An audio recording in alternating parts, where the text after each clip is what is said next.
Okay, today we are going to be talking all about perfection. Perfection and how it is actually holding us back from being productive. Now, those of you who are watching this probably signed up or watching it because you're curious to see if maybe you might have some perfectionist tendencies, or maybe you could be a bit more productive if you weren't so worried about how perfect everything was. And I want to first say, thank you for being here. And I know firsthand what it's like to really struggle with these feelings of perfection, this deep down need of really wanting everything to be just right. Even if I can't totally put my finger on what just right is. I think that's the biggest kicker.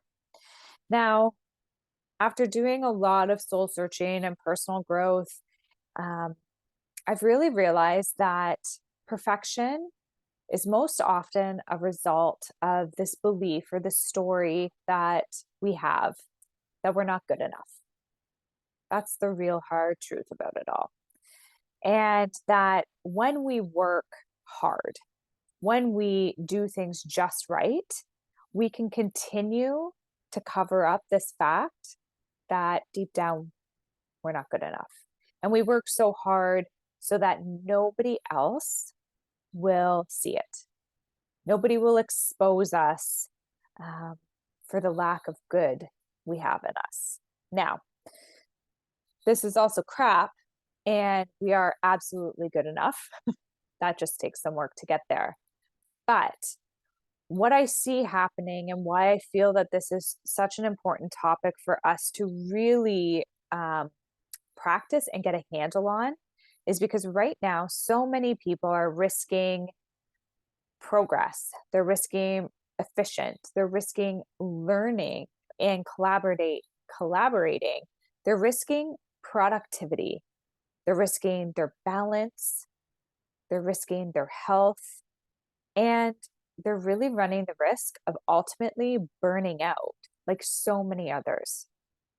And perfection is one of the contributors to burnout because we're constantly taking on more. We're putting so much undue pressure on ourselves.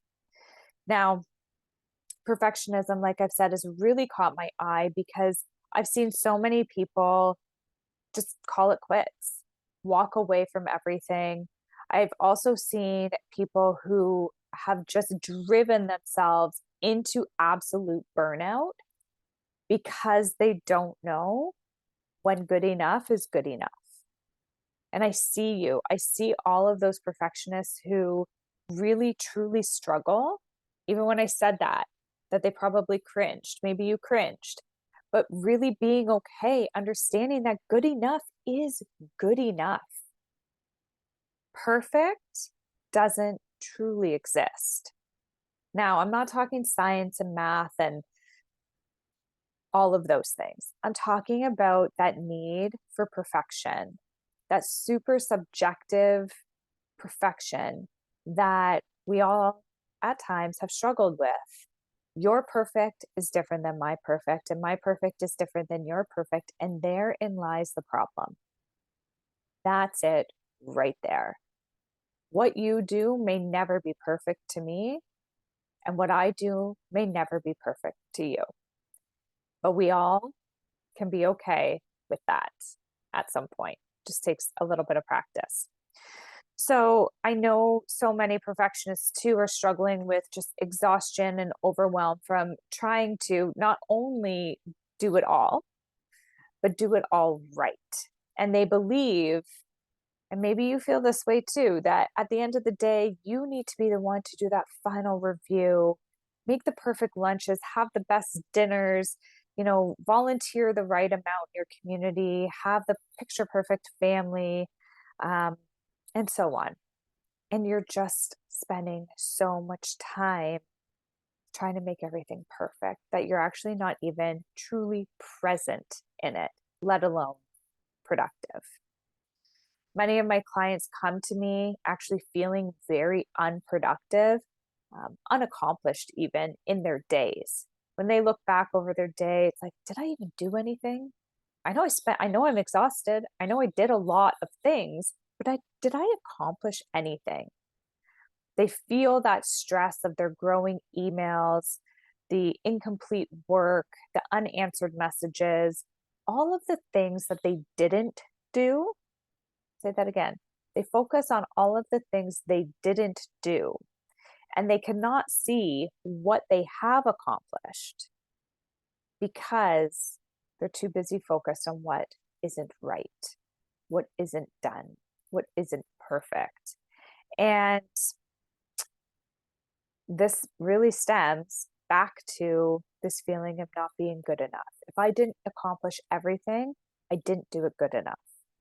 If I got feedback on something for a client, that's a sign of imperfection, therefore I have failed. If something doesn't get any likes or no one signs up for something or my launch didn't work, I'm imperfect and therefore I'm not good enough. These are such um, destructive stories that have been told to us and that we continue to tell ourselves. And really, what this is doing is running you straight into overstressed, overwhelmed, burnt out. And and I will say too that there's this other element and layer to it that maybe we often overlook because um, we're so focused on how we're feeling in a negative way, that if you are running a team, even running a household, you have friends, family, colleagues, teammates, when, excuse me, you have perfection tendencies and people are submitting their work to you, or maybe your kid is vacuuming for you, and it's not done the way you want it done, it's not done, you're perfect, and then you redo it or you have to edit it, or maybe even times you just completely change it or redo it completely. That is actually really holding back and harming those that are doing things in collaboration with you.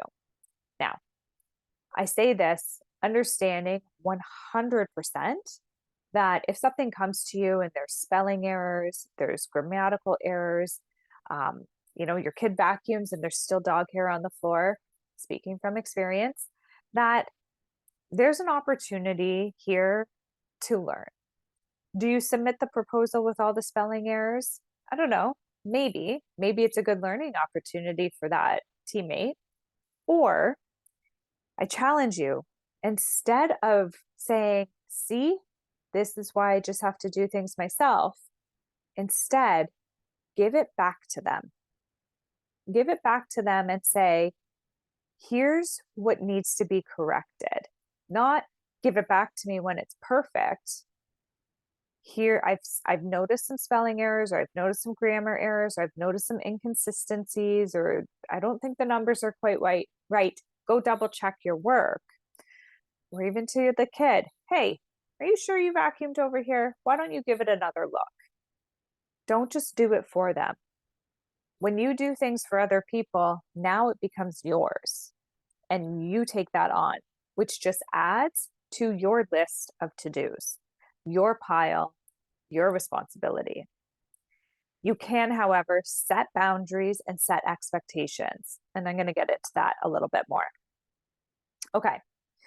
So let's talk about how to actually start to be more productive. And I want to be really clear that when I say be more productive, I don't mean take more on. I don't mean, do more. I actually just mean be more productive with the work that you're already doing. Maybe get it done faster, more efficiently, more effectively, and really minimizing and removing that overwhelm, that added stress that you are likely putting on yourself because it's got to be perfect. So, productive. First and foremost, you're watching this, so maybe you're recognizing that you do have some perfectionist tendencies. Pause this recording, take a moment. I'm not even going to tell you how much time to take. You take what feels right to you and write down how perfection has been showing up in your life. Where do you notice yourself having this desire for things to be perfect? And if you're going to make some excuses and say, I don't really, I'm not a perfectionist. I just like things done my way and it needs to be a certain quality. And okay, you're a perfectionist, write it down, write down how it's showing up for you. And actually, if you are brave enough, ask your family or ask a colleague if they think you have perfectionist tendencies. That's like super brave next step. But if you feel confident and you feel like you can handle what they say, go for it. And just recognize how it's showing up for you because one of the biggest pieces is realizing where it's showing up. For me personally, I do not have perfectionist tendencies when it comes to making dinner or making the perfect lunches or, picking out the perfect outfit for my kid. I have zero of that. I really, truly, I don't care. I don't care about those picture perfect Instagram moments or capturing all of the memories. That's not me. I don't have it there. Where I do have it and where I absolutely still struggle, even though I'm doing this work, social media posts. I will spend hours putting out the right video, the best video, the right angle. Did I get the message right? I overanalyze and overthink it there. So I know that this is an area where I need to play a bit more and give myself some really tight expectations. Okay. So recognize first. Second, set realistic goals for yourself. So if we're using me, for example, if it is about social media posts, I need to be really clear on what is my goal? What is the goal of the post? What is the goal of the content? Okay. Once I know that, I make sure I capture it. I now know what the goal is. That gives me direction. That gives me clarity. Okay. Then how will I measure when I have finished? How will I measure that this is successful? Right? What is my expectation of this content? Okay. And you can insert here whatever it is you're working on. If it's a client proposal, if it's kids' chores, whatever it is, you still need to know what your expectation is. How will you measure success? Okay. What is it to do? Capture that. And then what do you need to do to prepare? So, again, if I'm using social media posts, my goal is to educate people about what I do and who I do it for. Okay. The way I'm going to measure success is I'm going to produce 5 videos and they're going to hit 5 different things that I do that serve people and how people can work with me. That's how I'm going to do it. I want to make sure that I have a strong opening, I get my points in there, and that I've got a call to action. That is how I will measure completeness. That's how I will measure if I have completed a successful post. Okay. Then the actions that I need to take. Maybe I need to write a script. Maybe I need to be very clear on what my call to action is. What are my steps? I need to have my points laid out. I know I need this for me. Okay. I'm not very great, sometimes at winging it, but for my social media posts, because I'm struggling with perfection there, I need to have those points laid out. Maybe I need to figure out where I'm going to record, when I'm going to record. These are all steps that are going to go into me getting this done. And then what do I need? Right? What is the result I'm looking for? What are some resources I need to have? Right?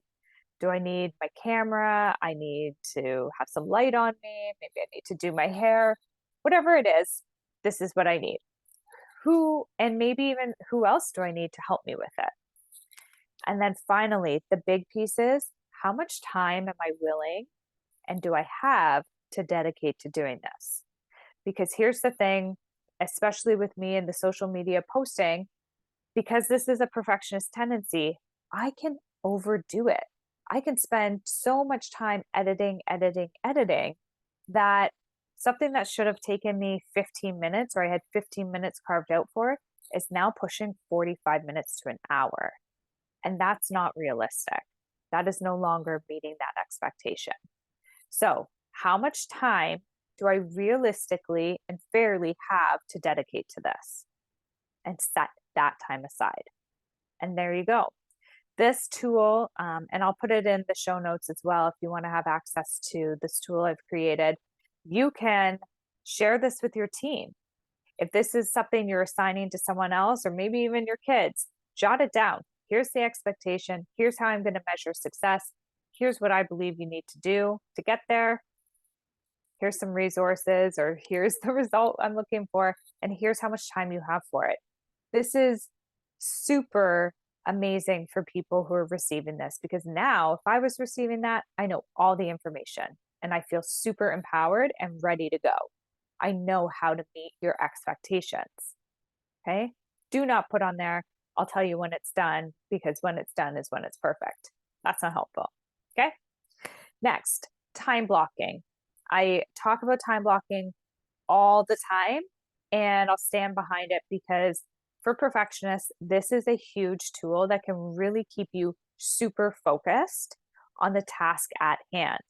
When you build time into your calendar and you dedicate time to work on something in that time frame, it's going to keep you on point. Give yourself permission to stick to that time frame. If you're really feeling creative and you want some flexibility with it, go for it. But I'm not talking about redoing everything constantly and pulling all-nighters to get things done. Okay? Be realistic with your time and really try and stick to that time. Especially when you are trying to ditch the perfection tendencies, you're going to have to go a bit tighter on that time blocking. Next, positive self-reinforcement. How much time do we spend being negative towards ourselves, or beating ourselves up for something we didn't do, or something we didn't accomplish, or the feedback we got that didn't feel good, or whatever it is? I could go on and on. We spend so much time discounting ourselves and beating ourselves up. We really need to start approaching things with a bit more self-compassion. Understanding why you're disappointed, sure, but belaboring it and spending so much time there and really then having that be fear as to why you now need to do something perfect the next time, not healthy. Okay. You knock down your own inner confidence when you spend so much time beating yourself up. So practice self-compassion. Give yourself a break. You're human, I believe. And finally, ask yourself truly, does this need to be done by me? That's a big one. Now, a lot of us are going to say, yes, it does, because I'm the only one who knows how to do it. I challenge you. I really, really challenge you to ask yourself, does this need to be done by me? Was this somebody else's that I just took on because of my perfectionist tendencies? Was this something I took on because people can't do it as well as I can do it? Or is this truly mine to own? Now, if it is not yours, give it back. Give it back to your kids, give it back to your partner, give it back to your colleagues. Even give it back at times to your clients. If they're responsible for booking meetings with you, let them book the meetings with you. Give it back. Okay? Really hold and give yourself permission to hold those boundaries of what is yours and what isn't. I am absolutely all for setting expectations and having accountability for those that report to us, but don't do it for them. They will never learn, and you will continue to bear the brunt of that workload. The only person getting overwhelmed in that matter is you. Okay. Just checking my notes because I want to make sure that I get everything in here for you. Okay. Being more productive without the overwhelm is absolutely doable. Okay. It just really requires some clarity. It really requires some inner looking, and it requires you holding boundaries with yourself. That's the biggest part. Holding boundaries with yourself. So, really clearing out some of that clutter that gets in your way and giving yourself permission to focus on your work within a set of expectations. Stop going for perfect. Perfect truly doesn't exist. And then that disappointment and beating yourself up really takes over. If you are feeling like maybe you are a perfectionist and you're struggling with how you're going to really be able to step up your productivity, releasing these perfectionist tendencies and truly embodying, this belief that good enough is actually good enough, reach out to me. I would love to connect with you. I'm offering a mini session. So, just about a 2 hour commitment mini session called the Life Inventory Assessment. And what we're going to do is really help you get super clear on what your current priorities are. This is a big myth that many of us believe that everything in our life, we have competing priorities and that they are all equally weighed. That is not true. Okay. All of our priorities, we may have lots of different competing priorities, but they all do not hold the same value. And when we spend the same amount of time, or we try and invest the same amount of time and energy into all of these priorities, we start to overwhelm ourselves. We carry on that stress. And half of the priorities we think we have aren't even ours. So, if you want to get crystal clear on what your top priorities are right now, reach out to me. We will go through the assessment. We will walk away with clarity on your top 2 to 3 priorities that really truly need the most amount of time and energy from you in order to make the biggest impact in your life right now. We will talk about how to create capacity to ensure that you have the time and energy for these priorities, and you'll have a plan to get yourself started. If this sounds like something that you could use right now to help you really step into optimizing your productivity without the overwhelm, then reach out to me. The best place is my website, which is ourforte.ca. That's OURFORTE.ca. You can find my email there, connect with me, and let's do this. And I'm very excited that you sat here and listened to how to ditch being a perfectionist and be way more productive. Thank you.